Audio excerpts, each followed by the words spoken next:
오늘은 지난주에 이어서 오늘 복음에 참여하는 삶 두 번째 시간으로 공부하도록 하겠습니다. 빌립보 교회는 복음에 참여하는 교회였습니다. 그래서요, 사도 바울이 참 기쁨으로 편지를 썼던 곳이 빌립보 교회였습니다. 저도 요즘에 교회에 대해서 공부를 많이 하고 있습니다. 저보다 더 교회에 대해서 전문적으로 연구하신 박사님도 최근에 만나서 제가 배우기도 하고, 저도 그 관련된 공부를 하면서 이제 제가 또 출판할 책도 정리도 하고 그런 일들을 하고 있습니다. 근데 초대교회라고 해서 모양이 다 똑같았던 거는 아니더라고요.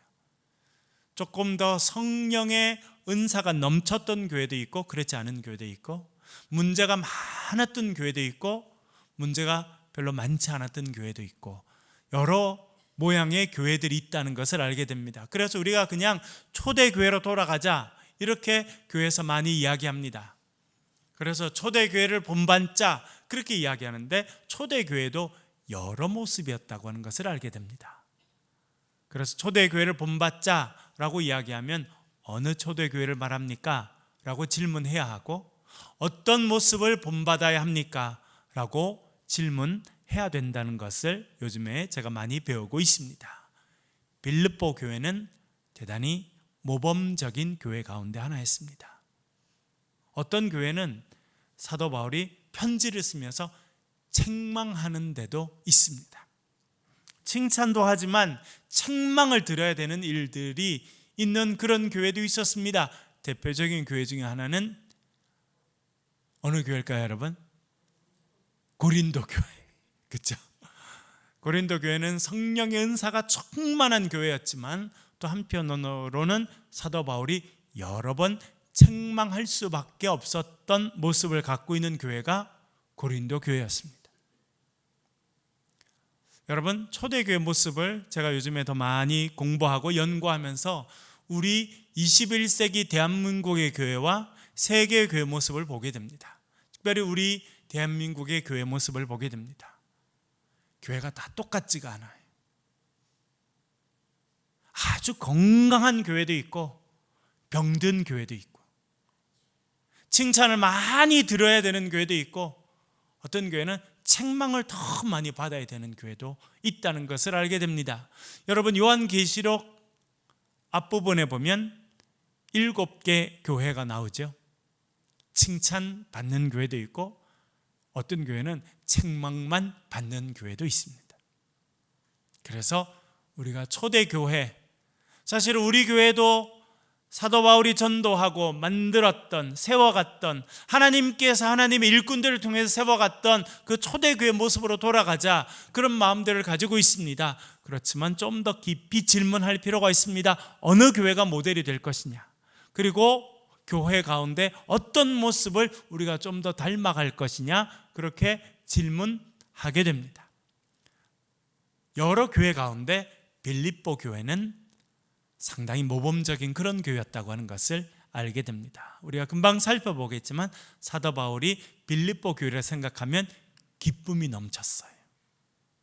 마음에 기쁨이 있고, 기도할 때마다 하나님, 빌립보 교회가 있어서 감사합니다라고 사도 바울이 하나님께 기도했던 교회가 이 빌립보 교회였습니다. 그래서 지난주에 이어서 오늘, 그리고 앞으로도 상당한 기간 동안 우리 빌립보 교회에 대해서 살펴보겠는데요, 말씀을 잘 이해하려고 하면 빌립보 교회가 어떤 형편에 있었는지, 어떤 특징을 갖고 있었는지를 아는 것도 대단히 중요합니다. 그래서 성경적인 배경들, 또 역사적인 배경들도 좀 살펴보겠습니다. 그리고 이렇게 열심히 이제 공부해서 언젠가 저희들이 같이 또 빌립보에 가보면 좋을 것 같습니다. 그렇죠? 백문이 불여일견이라고, 제가 갑자기 어려운 말을 썼는데요, 어떤 의미죠, 여러분? 백문이 불여일견이다. 제 한자는 쓰지 못합니다. 그렇지만 100번 듣는 것보다 뭐 하는 게 낫다고요? 한번 가서 보는 것이 더 낫다 라는 이야기인데요, 빌립보에 대해서 좀 더 살펴보도록 하겠습니다. 제가 오늘 그림도 여러 가지 준비를 하고 역사적인 배경도 설명해 드리는데요. 우리 이제 PPT로 좀 넘겨주시고 하나씩 같이 배워보도록 그렇게 하겠습니다. 오늘은 이제 준비한 PPT 순서로 한번 볼게요, 집사님. 첫 번째 빌립보의 역사와 배경에 대해서 좀 살펴보도록 하겠습니다. 넘겨주시고요. 지난번에 살펴보았고 여러 번 보여드린 그런 그림입니다만 사도 바울이 빌립보에 가게 된 것은 2차 전도 여행입니다. 사도 바울은 몇 번의 전도 여행이 있었습니까? 로마에 간 것을 4차라고 한다면 그는 그 전에 3번의 전도 여행을 가게 되는데 두 번째 전도 여행을 떠날 때는 훨씬 더 넓은 지역으로 가게 되었습니다. 첫 번째 전도 여행은 화면에 보이시는 소아시아 지역, 지금의 터키 서쪽 지역을 중심으로 그렇게 1차 선교 여행을 하였는데 두 번째 2차 전도 여행 때는 소아시아 지역의 북부로 가려고 그랬어요. 그러나 지난번에 살펴본 것처럼 성령이 막으십니다. 그리고 마게도냐 사람의 환상을 보게 되고 그들이 이제 소아시아 지역에서 노랗게 표시되어 있는 마게도냐 지역으로 건너가게 됩니다. 저 지역이 지금의 유럽입니다. 그래서 유럽에 처음으로 복음이 전해진 것이 2차 전도 여행 때였고요. 그리고 가서 본격적으로 그가 전도한 대표적인 도시가 어디라는 겁니까? 빌립보라고 하는 지역입니다. 그래서 이 부분을 좀 더 살펴보겠습니다. 그 다음에 넘겨주시고요. 사도행전 16장 11절 12절 이것을 여러분 잘 좀 지난번에도 살펴보았습니다만 지역이 4개가 나오는데요. 4지역을 좀 기억하실 필요가 있습니다. 한번 읽어볼게요. 16장 11절 12절 전반절입니다. 읽겠습니다. 시작. 우리가 드로아에서 배로 떠나 사모드라게로 직행하여 이튿날 네아폴리로 가고 거기서 빌립보에 이르니 아멘. 4개 지역이 나오죠, 여러분. 다시 천천히 볼까요? 첫 번째, 그들이 환상을 본 것이 어디입니까? 드로아라는 곳에서 환상을 보게 되고 그래서 이제 마게도냐로 떠나게 됩니다. 그런데 마게도냐 지역으로 가기 전에 한 섬에 들리게 되는데 그 섬 이름이 뭐라는 겁니까? 사모드라게. 이름이 좀 어렵죠?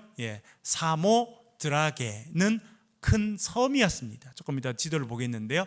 사모드라게라고 하는 곳에 들러서 거기서 하룻밤을 잔 것 같아요. 그래서 직행하여 이튿날, 그러니까 하룻밤을 사모드라게라고 하는 섬에서 머물게 되고 이튿날 다시 배를 타고 가서 어디에 도착했다는 겁니까?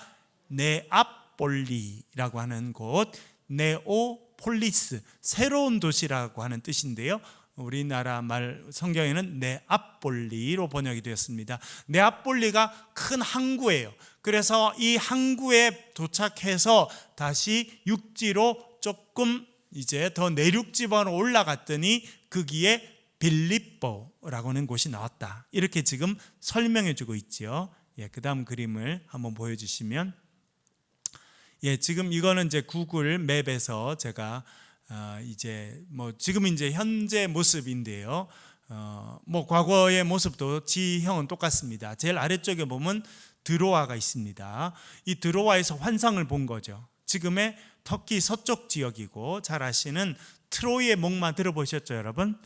서구 역사에 있어서 가장 유명한 그런 대서사시도 있고 여하튼 유명한 전쟁, 이 목마를 사용해서 이제 군인들을 넣어서 이 트로이가 이제 멸망하게 되는데요. 유명한 그 트로이의 목마가 있는 드로아라고 하는 유명한 항구에서 배를 타고 가게 됩니다. 첫 번째 만났던 큰 섬은요 그냥 지나치는데 두 번째 큰 섬이 있는데 섬이 뭐라고 이름이 되어 있습니까? 사모드라게. 그렇죠? 그래서 아까 성경에 보니까 드로아에서 배로 떠나 사모드라게에 직행했다. 그렇게 되어 있죠. 그래서 여기서 하룻밤을 묵게 되고 그 다음날 이제 떠나게 되는데 상당히 큰 섬 사모드라게를 거치게 됩니다. 그리고는 어디로 가서 도착하게 되냐면 쭉 올라가니까 어떤 항구가 나옵니까? 항구 이름 뭡니까, 여러분? 네아폴리가 나왔죠. 제가 말씀드린 것처럼 네아 하면 새롭다는 뜻이고요. 영어로의 new도 네오에서 나왔습니다. 그래서 new, 네오. 그래서 네오 하면 다 새롭다 이런 뜻입니다. 폴리스는 도시라는 뜻이지 않습니까? 그래서 새로 만들어진 도시다 그런 뜻으로 네아폴리인데, 현재 지명은 까발라라는 완전히 다른 이름으로 바뀌었습니다만 사도 바울이 활동할 때 네아폴리라고 하는 지역이었습니다. 그런데 그 항구 바로 앞에 조금 있다가 한번 언급될, 성경에는 나오지 않습니다만 섬이 하나 나오는데, 그래서 제가 파란색으로 글자 써놨는데 그 섬 이름이 뭐라고 되어 있습니까? 소스라는 섬. 성경에는 나오지 않습니다만 이 빌립보와 관련되어 있는 섬이라 제가 일부러 표시를 해놨습니다. 따소스라고 하는, 상당히 봐도 커 보이죠, 그렇죠? 상당히 이제 네아폴리 바로 앞에 있는 큰 섬, 따소스라고 하는 섬이 있는데, 이 섬이 이제 빌립보와 연결되어 있어서 제가 써두었습니다.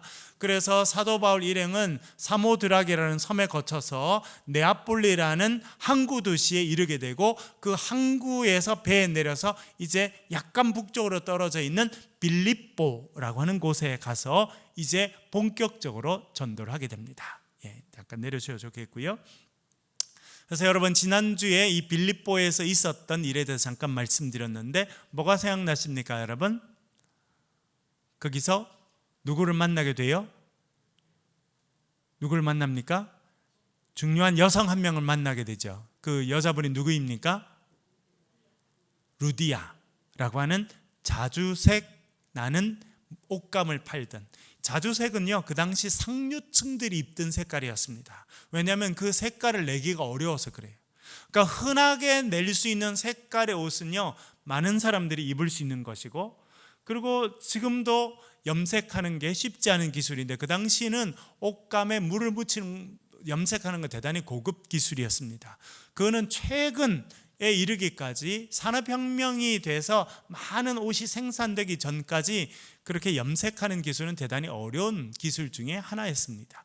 그 2000년 전에 특별히 자주색으로 물감을 들이는 것은 상류층들만 입는 대단히 고급스러운 그런 옷감이었다고 생각되고, 그 사업을 하는 여성이, 여러분 여기도 우리 여성분들이 많습니다만 교회는요 처음부터 여성에 대해서 차별이 별로 없었어요. 사도 바울이 전도할 때는. 심지어 여러분 복음서에도 보면 오병이의 기적할 때 5,000명이 먹었다 그랬는데 누구만 센 거예요? 남자만 셌죠. 여성들과 어린아이는 뺐습니다. 왜냐하면 그때는 너무 당연한 일이었어요. 그렇죠? 그런데 사도 바울이 선교를 함에 있어서는 여성들이 대단히 중요한 위치를 차지하게 됩니다.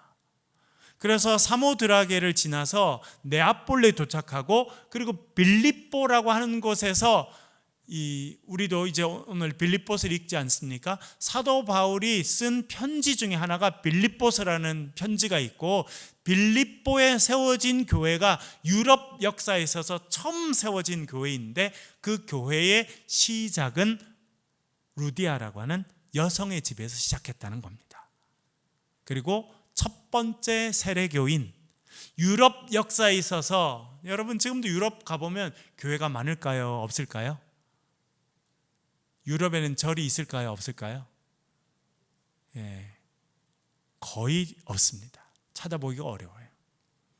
근데 교회는 가면요, 가는 지역마다 곳곳마다 엄청나게 큰 교회들이 서 있습니다. 유럽 전체가, 그것이 카톨릭이든 개신교든 대단히 많은 교회가 있는데요, 그 전체 역사에서 첫 번째 세례받은 사람이 여성이었다는 것, 대단히 중요한 이야기를 우리에게 들려주고 있습니다. 그래서 루디아를 만나게 되고, 하나님께서 루디아를 예배해 주셔서 루디아에게 첫 번째 세례를 주게 되고, 그 다음부터 이제 유럽 전도가 아주 본격적으로 진행되게 됩니다.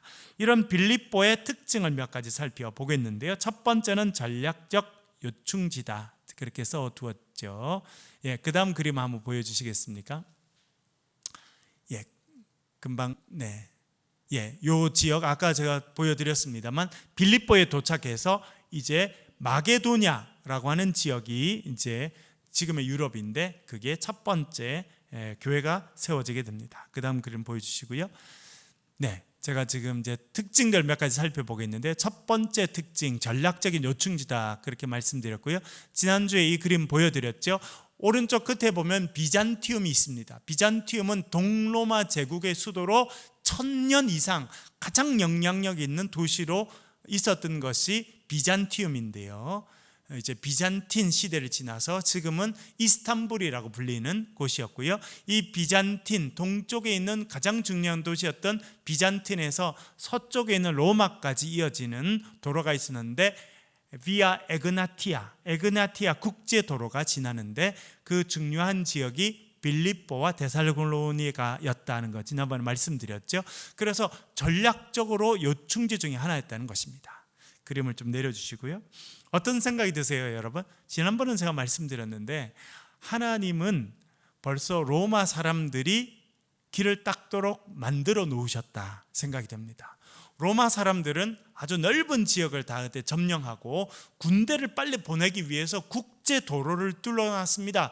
그래서 여러분, 어떤 말이 있습니까? 세상의 모든 길은 어디로 통한다? 왜 그런 말이 나왔냐면, 로마가 정복하는 지역마다 그 당시 고속도로를 뚫어놨어요. 말을 타고 달리고 마차가 달릴 수 있고 군인들이 쭉 이렇게 빨리 걸어갈 수 있는 그런 길을 다 뚫어놨어요. 그 길이 지금도 보존되어 있습니다. 2000년 전에 만들었는데 그 길을 지금도 사용할 수 있을 만큼 만들었어요. 얼마나 놀라운 기술로 만들었는지 모릅니다. 여러분, 우리나라 건물 지으면, 시멘트 건물 지으면 몇 년 갑니까? 시멘트가 너무나 단단하지만요, 100년, 200년 가는 데가 별로 없어요. 그 전에 다 무너뜨려야 돼요. 그런데 로마 사람들은 그렇게 만들어 놨는데, 하나님께서는 그 길을 통해서 이제 사도 바울이 다니면서 복음을 전하도록 그렇게 하셨다고 생각됩니다. 여러분, 이것은 우리에게 대단히 중요합니다. 우리도요, 생각을 많이 가져야 돼요. 하나님께서 열어놓으신 많은 일들, 역사하시는 길들이 무엇인가 많이 생각해야 돼요. 1990년대 제가 대학을 막 다닐 때는 어떤 문화가 많았냐면, 사탄은 대중문화를 선택했다라고 하는 책이 아주 유행해서 세상 노래, 유행가 이런 거 부르면 사탄의 역사다, 그렇게 사람들이 생각하는 사람들이 많았어요. 근데 지금 어떻게 됐습니까, 여러분?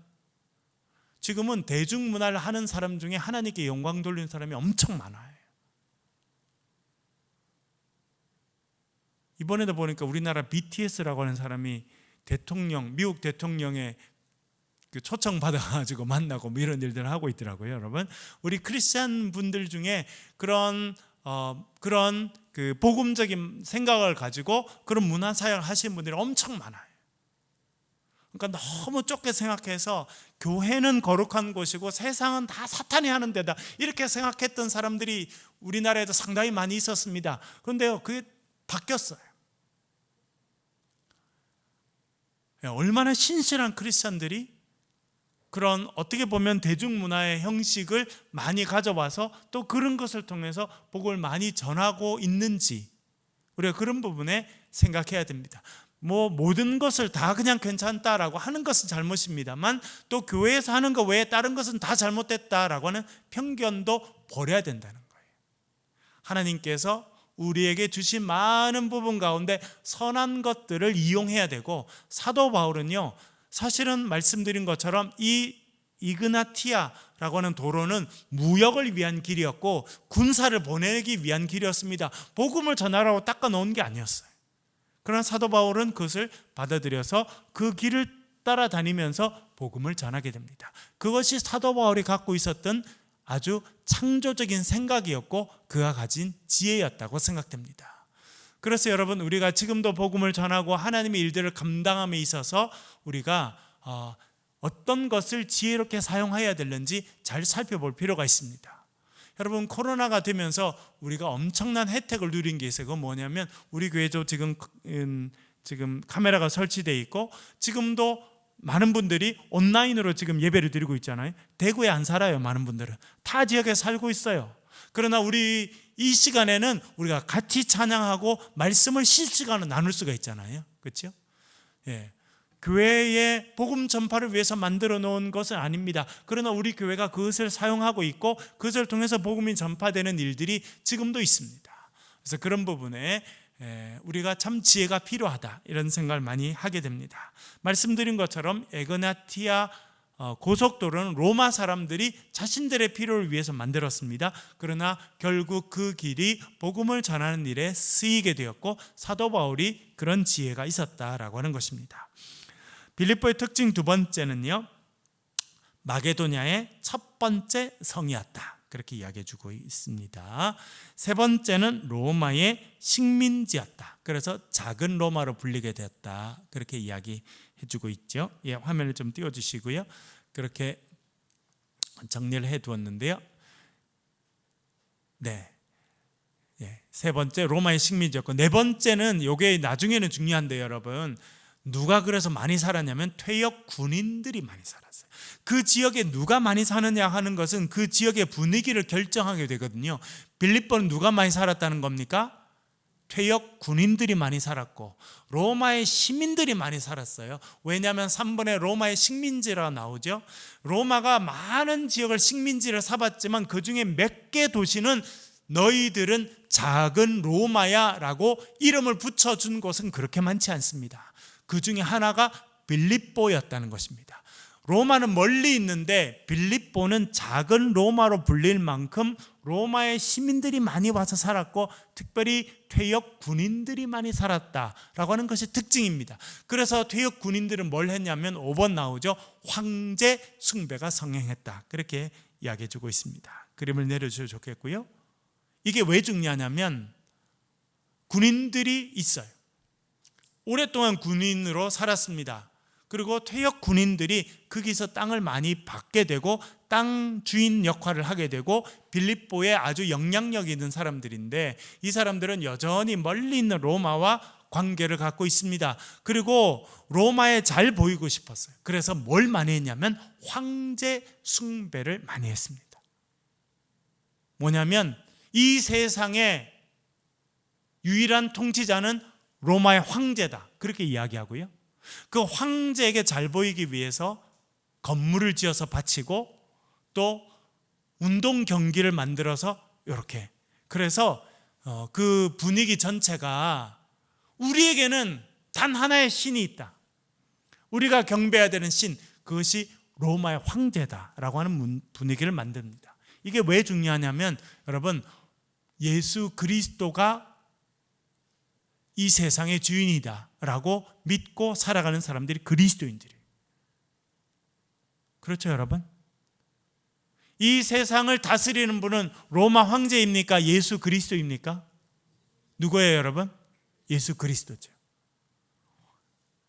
빌립보 교회에서 복음을 듣고 모여서 예배드리는 사람들, 그 사람들은요, 로마 황제도 좋은 사람입니다. 중요합니다. 그러나 우리에게는, 우리를 다스리는 분은 로마 황제가 아니고 예수 그리스도가 우리의 주인이십니다. 이 세상을 다스리는 분은 로마 황제가 아니라 예수 그리스도입니다 라고 이야기합니다. 그래서 그 지역 사람들이 다 모여가지고 로마 황제를 예배하고 경배하는, 그게 다 갔는데 기독교인이 안 가요.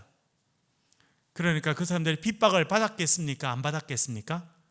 극심한 핍박을 받게 된 이유 중에 하나가 그 지역의 분위기였다는 겁니다.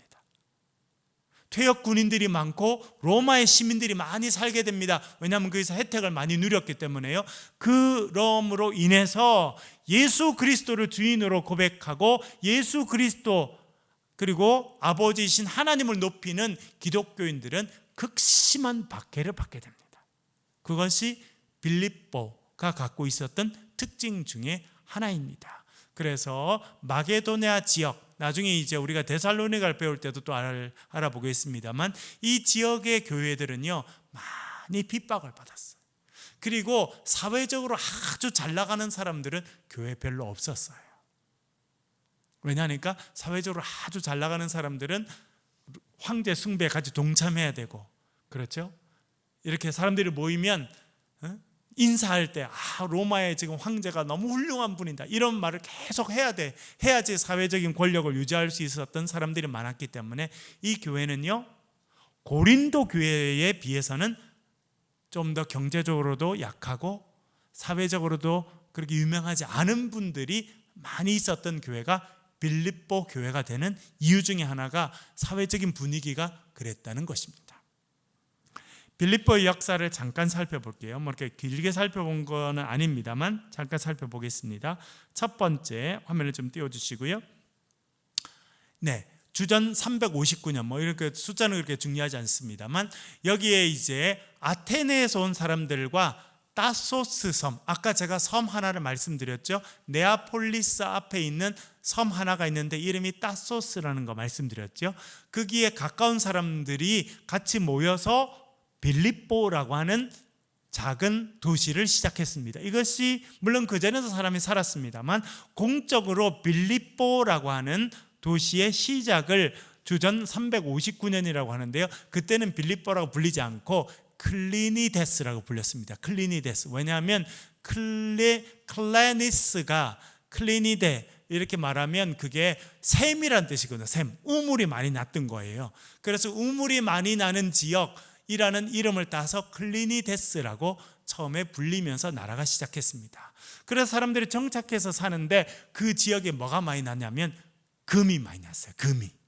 금이 나고 철이 나고, 그러니까 그것을 갖고 싶은 사람들이 침범을 했겠죠. 그래서 북쪽에 있는 사람들이 와서 그 지역을 침공해서 사람들이 갖고 있던 금도 빼앗고 그 지역을 차지하려고 했습니다. 그랬더니 이 클리니데스의 사람들이 우리는 힘이 없으니까 도와주세요 했는데 누구한테 도움을 청했느냐면 빌립 2세라는 사람입니다. 그 다음 넘겨주시면요, 주전 356년에 마케도니아의 왕 빌립 2세가 점령을 하게 돼서 중요한 건 뭐냐면 이때부터 클리니데스라는 도시의 이름이 뭘로 바뀌냐면 빌립보라고 바뀌게 됩니다. 잠깐 그림을 내려주시고요. 여러분, 서양 역사를 완전히 바꾸어 놓은 가장 위대한 왕 하면 여러분 누가 떠오르십니까? 서양 역사에는 관심이 없고 오직 성경에만 관심이 있어서 괜찮아요, 여러분. 서양 역사를 완전히 바꾸어 놓은 사람은 알렉산더 대왕입니다. 알렉산더 대왕. 서양 전체를, 그리고 여러분 잘 아시다시피 이 대제국을 건설한 사람이 알렉산더 대왕인데 알렉산더 대왕의 아버지가 누굴까요? 빌립 2세입니다. 금방 지금 말한 빌립 2세. 빌립 2세는요 대단히 명석한 사람이었습니다. 출신은 그렇게 고급스러운 출신이 아니었습니다만 그는 전쟁을 잘하게 됩니다. 그리고 아주 지혜가 있었어요. 그래서 그는 우리가 조금 더 살펴보게 될 빌립보의 교회를 세우고 사도 바울이 옆 동네로 가게 되는데 그가 암피폴리스라고 하는 도시거든요. 성경에도 나옵니다. 거기에 주둔하고 있던 이 빌립 2세 왕에게 이 클리니데스 사람들이 도와주세요 그렇게 했어요. 그랬더니 이 알렉산더 왕의 아버지인 빌립 2세가 그래 내가 도와줄게 하고 빌립보라는 지역에 가게 됐습니다. 가서 보니까 금이 나네. 이 동네가 철도 나고 금도 나고. 탐이 날까요 안 날까요? 탐이 나죠. 왜냐하면 빌립 2세는 아주 야망이 큰 사람이었고 전쟁을 잘하는 사람이었습니다. 그 전쟁을 잘하려면 무기가 좋아야 되죠. 무기가 좋으려면 뭐가 있어야겠습니까? 철이 있어야 되죠. 그리고 군인들을 데리고 다니려면 여러분 월급도 줘야죠. 먹을 것도 줘야죠. 하려면 뭐가 필요할까요? 돈이 필요해요. 여러분 지금 우크라이나 전쟁 보세요. 얼마나 많은 돈이 필요합니까? 그래서 미국에서도 뭐 엄청난 돈을 이렇게, 왜? 무기 하나 살라고 하면 여러분 보셨죠? 전차가 가는데 미사를 쏴가지고 이렇게 어깨에 있는 제블린이라고 하는 그걸 탁 쏴니까 뭐 그 소련제 전차가 막 무너지는 게 있잖아요. 그거 한 발 쏘는데 2억입니다. 2억. 놀라지도 않으시네요, 여러분. 그 한 번 딱 눌러서 나가는 조그마한 미사일이 2억이라니까요, 여러분. 그러니까 전쟁을 하면 이게 막 엄청난 비용이 들거든요. 지금만 그런 게 아니라 옛날에도 마찬가지였어요. 알렉산더의 아버지인 빌립 2세가 빌립보를 도와주려고 딱 걸린 때는 클리니데스였죠. 이름이 클리니데스를 도와주려고 딱 가서 도와주고 나니까 이 지역이 너무 탐나네. 왜냐하면 금이 나고 철이 나고 너무 좋은 거예요. 그래서 그 지역을 도와주러 갔다가 자기가 지역을 차지해 버립니다. 그리고 그 지역 이름을 바꿔요. 클리니데스를 뭘로 바꿨다는 거예요? 빌립보. 이 사람 이름이 영어식 발음은 필립이거든요. 필립. 그래서 그 도시 이름을 뭘로 바꿨냐면 필리파이로 바꿔요. 자기 이름을 따서 동네 이름을 바꿔버렸어요. 그래서 빌립보라고 하는 이름은 누구 때부터 이름이 바뀌었다고요? 누구 이름을 딴 거라고요? 알렉산더의 아버지. 자기가 그 땅을 차지하고 자기 이름으로 그게 바꿔버린 거예요. 그래서 여기가 더 유명하게 됩니다.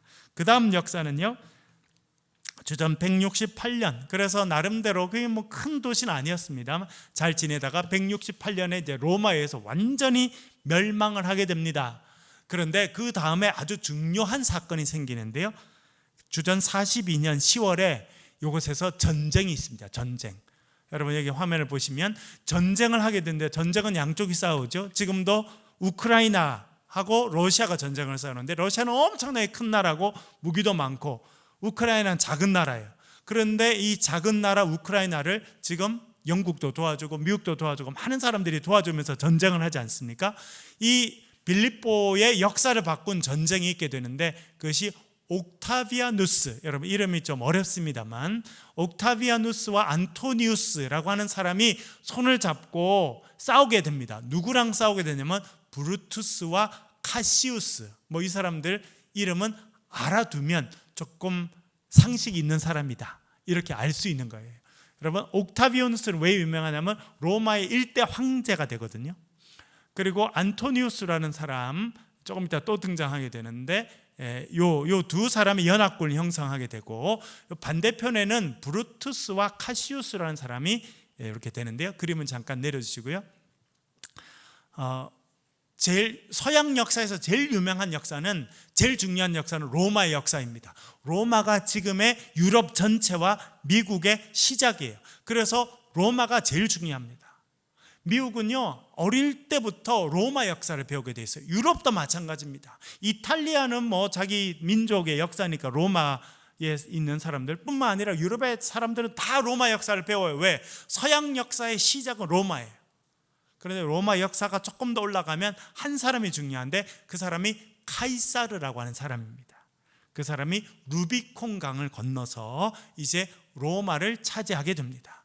그런데 이 카이사르라는 사람이 로마를 차지한 다음에, 로마의 최고 실력자가 된 다음에 자기의 후계자를 한 명 지명하는데, 후계자로 지명한 사람이 옥타비아누스라고 하는 18살짜리 청년이에요. 자기 아들도 아닙니다.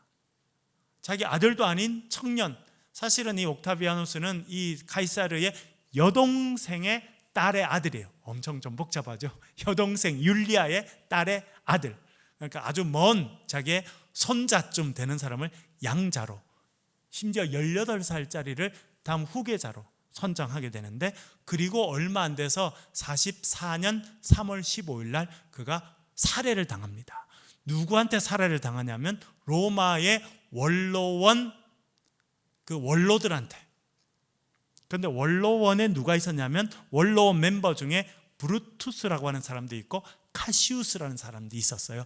브루투스는 이 카이사르가 자기의 아들로 생각했던 사람이 브루투스입니다. 왜냐하면 자기의 애인의 아들이었거든요. 그래서 유명한 장면이 나옵니다. 그가 44년 3월 15일 날 23번의 칼을 맞고 죽게 되는데, 첫 번째 찔렀던 사람이 브루투스라는 거예요. 그래서 나중에 저 유명한 섹스피어는 그 곡을 쓰면서 브루투스 너마저 라고 카이사르가 말을 하고 목숨이 끊어졌다는 거예요. 왜냐하면 자기를 제일 먼저 찔렀던 사람이 자기가 친아들처럼 생각했던 브루투스였기 때문에.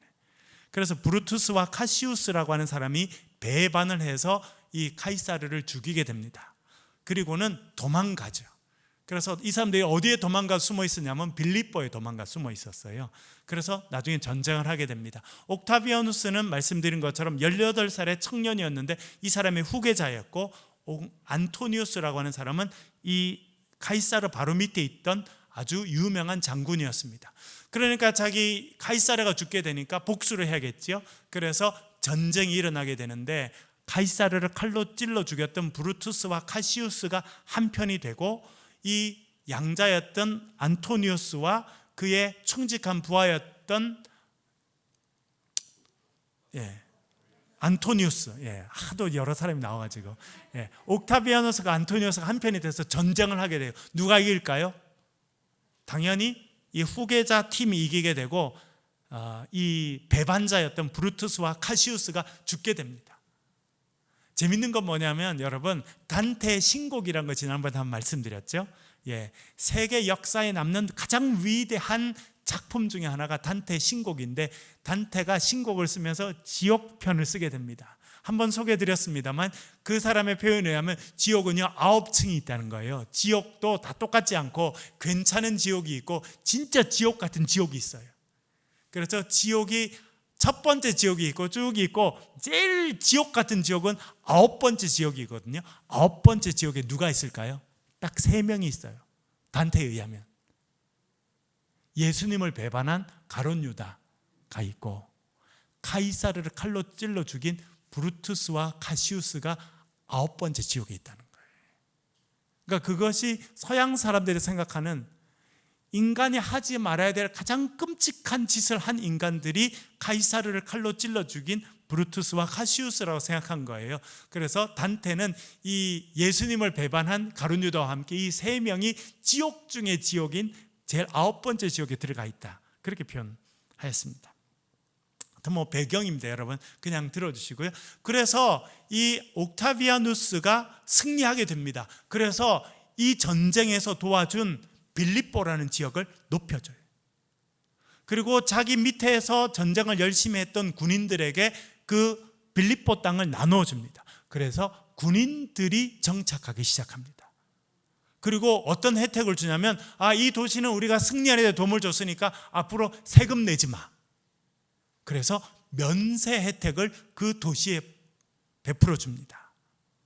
여러분, 세금 내지 않으면 거기 가서 살 사람이 많겠어요, 적겠어요? 많죠. 그래서 사람들이 이제 빌립보에 가서 살고 싶어 하는 지역이 되는 중요한 이유가 여기 됩니다. 그 다음에 주전 31년에는 악티움 해전이 있게 되는데요. 참 역사는 아이러니예요, 여러분. 이 빌립보 전쟁에서는 화면에 보시면 옥타비아누스와 안토니우스가 한편이 돼가지고 카이사르를 찔러 죽인 브루투스와 카시우스와 싸움을 했거든요. 그런데 시간이 지나고 나니까, 전쟁이 이기고 나니까 이 두 사람이 또 앙숙이 됐어요. 그 두 사람이 또 싸우게 됩니다. 그래서 역사를 바꾼 세계 3대 해전이라고 불려지는 해전이 악티움에서 31년에 있게 되는데요. 그것은 옥타비아누스와 안토니우스가 전쟁을 하게 됩니다. 옥타비아누스는 카이사르의 양아들이었죠. 안토니우스는 이때 클레오파트라고 하는 아주 미모의 이집트 여왕과 손을 잡고 연합군을 형성하게 되는데, 이 악티움에서 전쟁을 하게 됩니다. 누가 이길까요? 옥타비아누스라고 하는 사람이 이기게 됩니다. 이제 내려주셔도 좋겠고요. 그리고 이제 뭐 이 클레오파트라는 이집트로 도망가고요. 이 안토니우스는 자살해서 죽습니다. 뭐 설에 의하면 이 클레오파트라가 죽었다는 가짜 소식을 누가 전해줘요. 그래서 자기의 애인이 죽었다고 하니까 자기가 자살했다, 뭐 이런 이야기가 있고요. 그리고 이제 이집트로 돌아가 있었던 이 클레오파트라에게는 사람들이 사과가 든 바구니를 보냈는데, 사과 안에 뭐가 들어있었다는 거예요?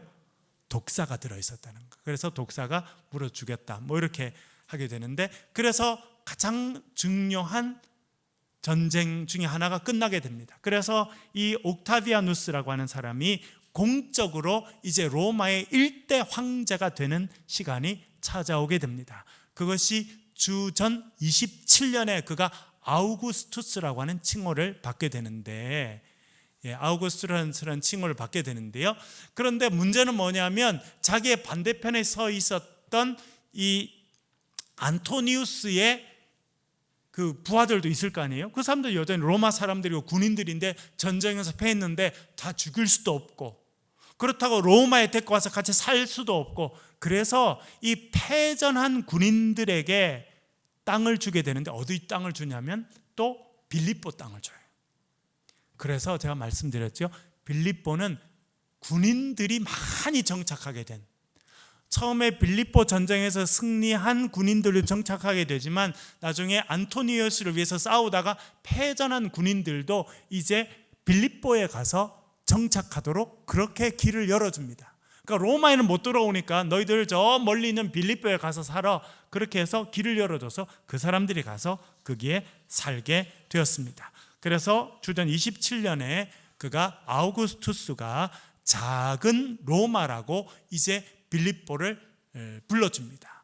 그래서 작은 로마가 되었고, 성경에는 로마의 식민지였더라라고 하는 것이 사도행전 16장에 나왔죠. 지난주에 16장 12절에 그 이유가 거기가 그렇게 되었다는 거예요.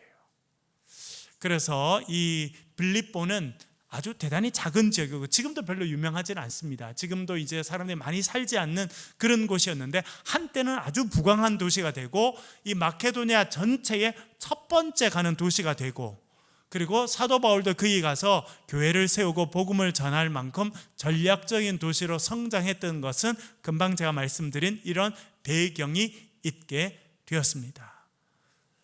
네, 정리해서 말씀드리면, 그러면 이 빌립보에는 누가 많았느냐? 말씀드린 것처럼 로마 군인들, 퇴역한 군인들이 많았고 그 군인들의 자손들이 번창하고 살았어요.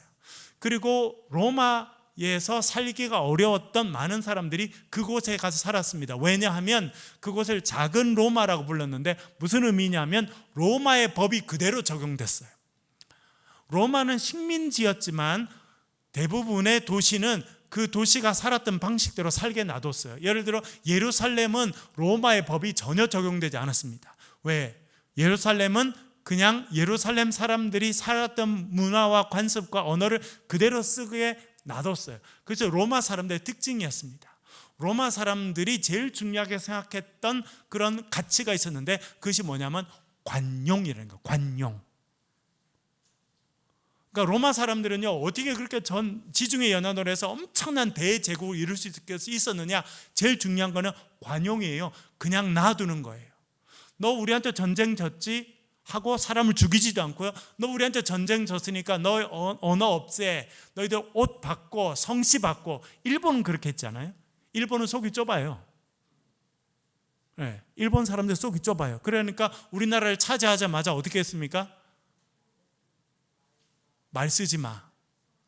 창씨 계명, 성 바꿔. 그렇죠?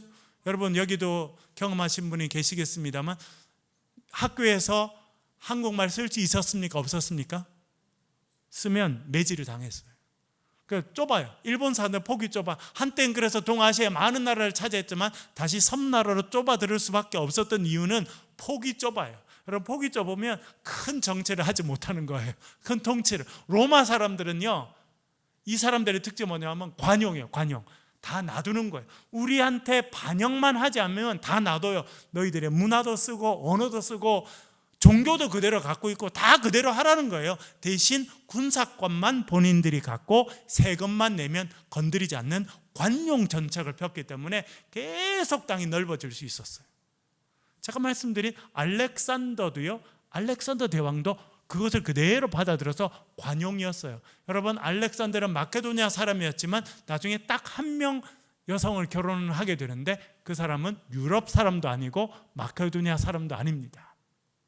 완전히 다른, 피부색도 다르고 언어가 다르고 그런 여성과 나중에 결혼하게 되거든요. 그도 폭이 엄청 넓었습니다. 그래서 세상을 다스리는 그런 위대한 왕으로 성장하게 되었다고 생각되는데요. 말씀드리고 싶은 것은 몇몇은 로마를 그대로 옮겨 놓은 것처럼 로마 법도 적용이 되고 로마 시민들이 로마 시민으로서의 특권을 다 누릴 수 있는 몇몇 도시들이 있었습니다. 그런 도시들은 작은 로마라고 불렸는데 빌립보가 그런 지역이었다는 거예요.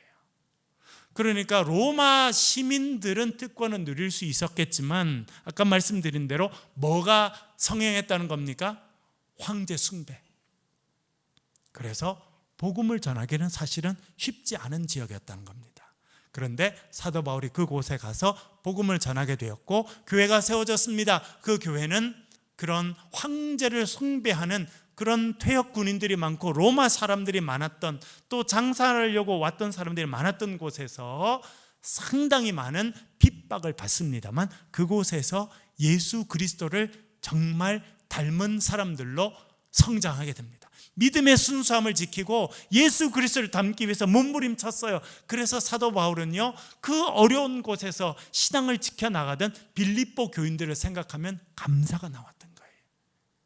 마음이 기뻤어요. 생각만 해도 마음이 기뻤습니다. 그래서 우리가 다음 시간에 살펴보겠는데요, 거기 있는 성도들을 생각하면 마음에 기쁨이 넘치고 감사가 넘치는 곳이 빌립보였다, 그렇게 생각해 볼 수 있겠습니다. 오늘은 빌립보의 배경에 대해서 좀 더 말씀을 드렸고요. 같이 한번 기도하겠습니다. 우리 한번 기도하실 때요, 우리 빌립보에 대해서 우리가 역사적인 배경, 여러 배경들에 대해서 좀 배웠는데요. 여러분, 하나님 우리에게 지혜를 주셔서 사도 바울이 에그나티아 국제도로를 이용해서 복음을 전한 것처럼 정말 우리가 이 시대를 살펴보고 하나님 주신 지혜를 가지고 복음을 전하며 살아가는 주의 귀한 백성들 되게 도와주시옵소서 기도해 주시고요. 오늘 우리 자녀들이 또 경주 월드에 가서 또 즐거운 시간을 가지고 왔습니다. 우리 자녀들 정말 바울과 같은 믿음과 지혜의 사람들로 성장할 수 있도록 도와주옵소서. 기도 제목을 가지고 같이 한번 기도하겠습니다. 기도하십시다.